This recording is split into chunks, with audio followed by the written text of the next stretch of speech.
коронавируса боитесь? Вы просто один вопрос. Боится? Да. Ну, страхов нагоняет больше. Да? Не боюсь.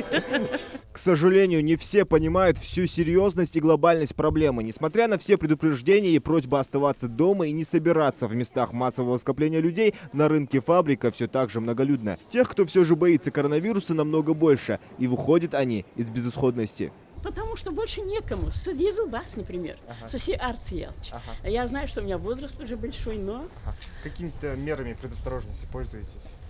ну сейчас я не могу дышать, когда вот с этой Маской, да? маской, да. Ага. Сотрудники Роспотребнадзора проверяют, соблюдаются ли предписанные меры в местах массового скопления людей. Требования просты. Протирать полы, стекла, ручки дверей, поручни специальными средствами. В особой зоне риска салоны красоты. И не только во время пандемии. Кроме коронавируса, здесь можно подхватить любую инфекцию, вплоть до ВИЧ, если не соблюдать элементарных правил. Да, красота требует жертв, но не таких радикальных, которые могли бы стоить жизни. И все это, по-видимому, понимают, учитывая, что клиентов почти нет. Людей стало мало очень. Записи в Инстаграме вообще никак нет. А сегодня вообще много клиентов? Нет, здесь только рабочие наши.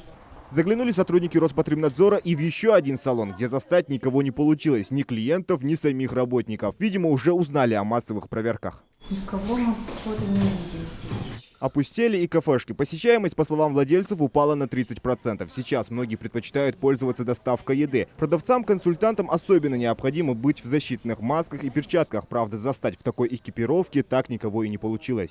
Люди, которые будут посещать ваше общественное питание, ваше кафе, да, вы должны их обезопасить. И ваших работников элементарно вы должны обезопасить, чтобы выдать им перчатки, одноразовые маски, закупить в достаточном количестве дезинфицирующие средства, чтобы они обрабатывали, вот именно люди, когда заходят, в первую очередь, что они трогают? Они трогают ручки, столы, все, вот, стойку вашу, да, ваше меню, все, чтобы это подвергалось обработке.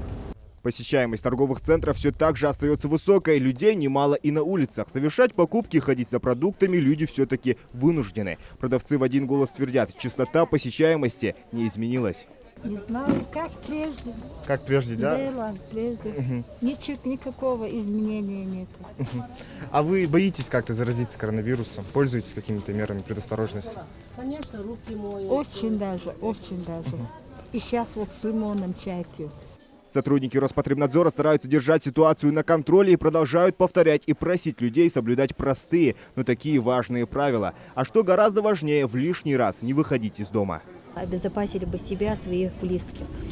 И если они выходят, да, чтобы они почаще обрабатывали антисептическими растворами, чтобы они чаще мыли руки, чтобы именно вот где скапливается, да, большая численность населения, да, чтобы они не посещали такие места, чтобы каждый человек, если мы будем с серьезностью относиться к этой проблеме, которая стоит на сегодняшний день у нас в России.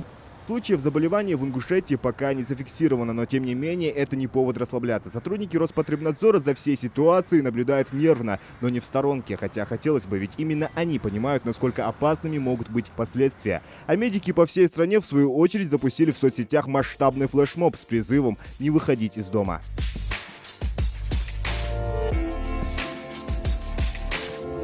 Зелимхан Калоев, Тамерлан Ужахов, Новости 24.